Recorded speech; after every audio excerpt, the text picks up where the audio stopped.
Paris, a cidade das luzes, o coração cultural da Europa. Mas no início do século XIX, por trás dos grandes palácios, das catedrais imponentes e das avenidas movimentadas, uma batalha silenciosa estava em curso. Poucas décadas antes, a Revolução Francesa havia abalado os alicerces da civilização cristã. Reis foram derrubados, igrejas foram profanadas, religiosos foram perseguidos. Uma nova visão de mundo surgia prometendo liberdade, igualdade e fraternidade. Mas teria o homem encontrado a verdadeira liberdade? Ou estaria caminhando para uma crise espiritual ainda maior? Enquanto o mundo mudava rapidamente, uma jovem desconhecida, sem influência, sem riqueza e sem educação extraordinária, receberia uma missão capaz de atravessar séculos. Uma missão que daria origem a um dos objetos religiosos mais difundidos da história moderna. Uma medalha usada por milhões. Uma mensagem destinada ao mundo inteiro. E tudo começou com uma órfã que escolheu a Virgem Maria como mãe. No ano de 1806, no interior da França, nasceu Catharina Labouré. Sua infância seria marcada por uma dor profunda. Quando ainda era criança, perdeu sua mãe. Durante o funeral, aproximou-se de uma imagem da Virgem Maria. Olhou para ela e pronunciou palavras simples, mas que mudariam sua vida para sempre. Agora tu serás minha mãe. Não era apenas o consolo de uma criança. Era uma entrega, um ato de confiança que acompanharia Catarina por toda a sua existência. Conforme crescia, desenvolveu uma intensa vida espiritual. Frequentava os sacramentos, dedicava-se à oração e procurava viver segundo a vontade de Deus. Mas algo extraordinário estava prestes a acontecer. Certa noite, teve um sonho misterioso. Viu um sacerdote chamando-a para se aproximar do altar. Timidamente, recusou-se. Mais tarde, naquele mesmo sonho, encontrou novamente o sacerdote junto a um doente. Então ouviu palavras que permaneceriam gravadas em sua memória. Você fugiu de mim, mas virá até mim. Deus tem uma missão para você. Naquele momento, Catarina não compreendeu o significado daquela visão. Somente anos depois, descobriria que o sacerdote era São Vicente de Paulo. O chamado de Deus começava a se revelar. Algum tempo depois, Catarina visitou uma de suas irmãs, que havia ingressado nas Filhas da Caridade, congregação fundada por São Vicente de Paulo. Foi ali que encontrou sua vocação. Aos 24 anos de idade, ingressou na mesma congregação e foi enviada ao noviciado da Rue du Bac, em Paris. Sem saber, estava caminhando para um dos lugares mais importantes da história mariana. Ao chegar, presenciou algo que a impressionou profundamente. O corpo de São Vicente de Paulo estava sendo trasladado. Durante aqueles dias, Catarina relatou ter visto o coração do santo aparecer diante dela 3 vezes. Primeiro branco, símbolo da paz e da pureza. Depois, vermelho brilhante, representando o amor ardente. Por fim, vermelho escuro, sinal dos sofrimentos que viriam. Mas não seriam as únicas experiências extraordinárias. Durante seu noviciado, Catarina afirmou que via Jesus na Eucaristia. Ao contemplar a hóstia consagrada, a presença de Cristo tornava-se visível diante de seus olhos.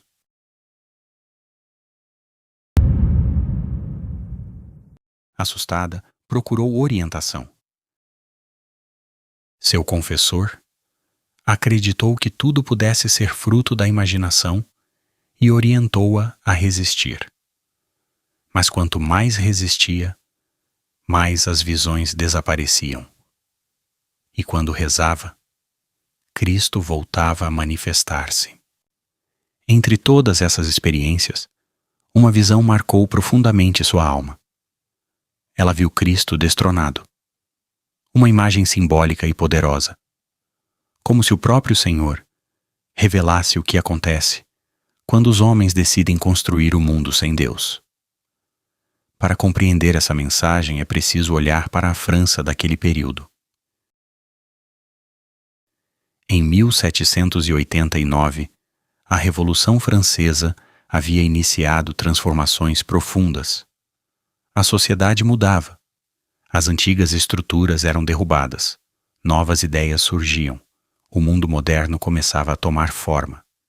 Nesse contexto de mudanças, conflitos e incertezas, uma série de aparições marianas surgiria ao longo dos anos. Rue du Bac, La Salette, Lourdes, Fátima. Como se o céu estivesse respondendo às inquietações de uma humanidade que se afastava cada vez mais de Deus.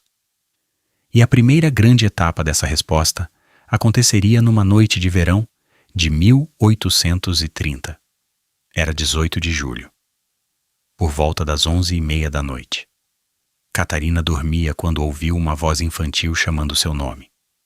Ao abrir os olhos, viu um menino vestido de branco, envolvido por uma luz sobrenatural. "Venha", disse ele. "A Virgem Santíssima espera por você na capela." Catarina hesitou. Como poderia sair naquela hora? Mas o menino respondeu aos seus pensamentos. "Não tenha medo. Todos estão dormindo." Ela o seguiu pelos corredores escuros do convento. Por onde passavam, tudo se iluminava. As portas abriam-se sozinhas. Ao chegar à capela, encontrou o local completamente iluminado. Velas acesas. Silêncio absoluto. Um silêncio que parecia vir da eternidade. Catarina ajoelhou-se e aguardou. Passado algum tempo, o menino anunciou: "Eis a Santa Virgem." Uma senhora majestosa aproximou-se e sentou-se próxima ao altar. Catarina correu até ela, ajoelhou-se e apoiou as mãos sobre seus joelhos. Mais tarde escreveria que aqueles foram os momentos mais doces de toda a sua vida. Nossa Senhora falou-lhe sobre os sofrimentos que viriam. Advertiu que tempos difíceis se aproximavam. Mas deixou uma promessa que atravessaria os séculos. "Venham aos pés deste altar. Aqui, as graças serão concedidas a todos que as pedirem com confiança e fervor." Era um convite para retornar ao coração da fé, ao altar, à Eucaristia, à presença de Cristo. Meses depois, em 27 de novembro de 1830, Catarina voltaria a ver a Virgem Maria. Desta vez, a mensagem seria destinada ao mundo inteiro. Nossa Senhora apareceu sobre um globo. Seus pés esmagavam a cabeça de uma serpente. Em suas mãos, sustentava um pequeno globo coroado por uma cruz. Então, Catarina ouviu: "Este globo representa o mundo inteiro e cada pessoa em particular." A visão começou a transformar-se. Dos anéis em seus dedos, saíam raios luminosos. Feixes de luz desciam sobre a terra. Então Nossa Senhora explicou: "Esses raios representam as graças que derramo sobre aqueles que mais pedem." Mas alguns anéis permaneciam apagados, sem emitir qualquer luz. Maria revelou então o significado. São as graças que os homens esquecem de pedir. Enquanto contemplava a visão, Catarina viu formar-se ao redor da Virgem um grande oval luminoso. Nele estavam escritas palavras que se tornariam conhecidas em todo o mundo. "Ó Maria concebida sem pecado, rogai por nós que recorremos a vós."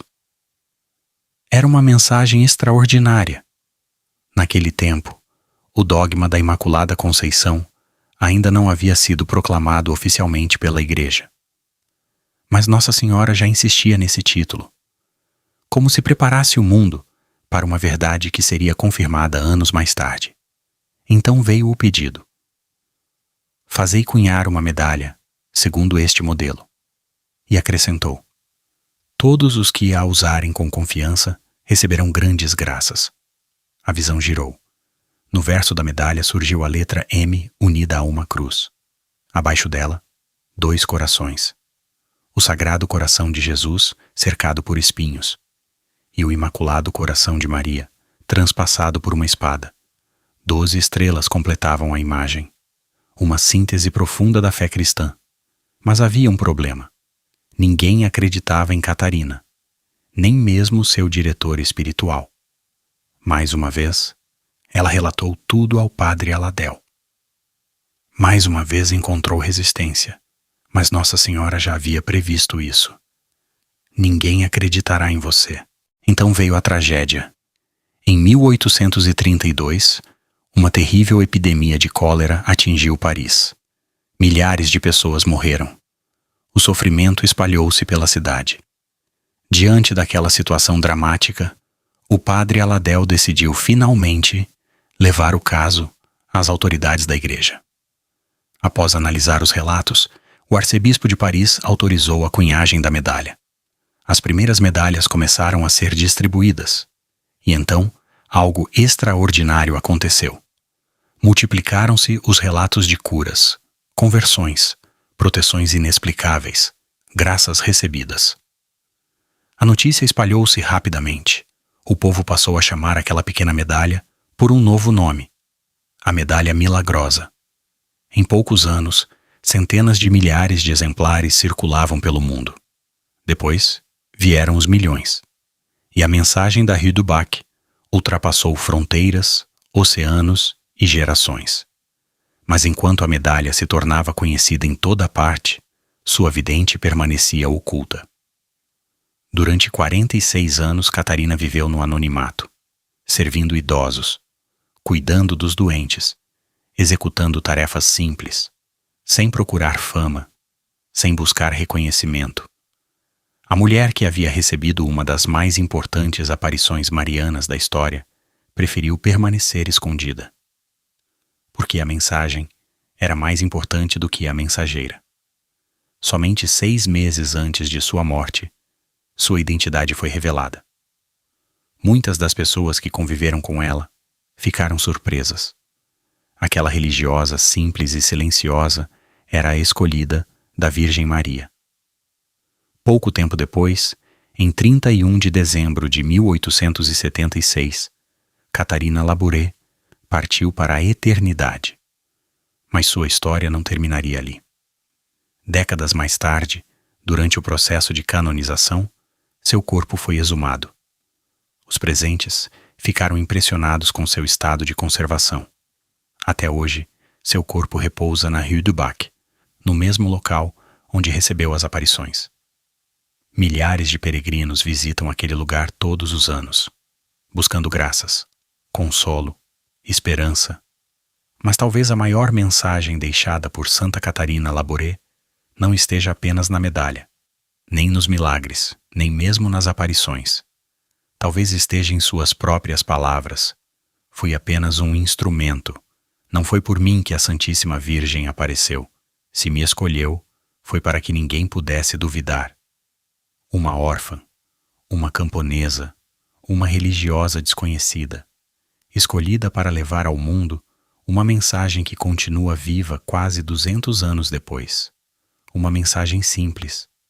Quando tudo parecer perdido, quando a escuridão parecer vencer, quando os males do mundo parecerem triunfar, ainda existe um caminho: voltar ao altar, confiar em Deus e recorrer àquela que continua repetindo aos seus filhos: venham aos pés deste altar. Aqui as graças serão concedidas a todos os que as pedirem com confiança e fervor. Ó Maria concebida sem pecado, rogai por nós que recorremos a vós. Se inscreva no canal para receber mais histórias sobre o catolicismo. Deus te abençoe.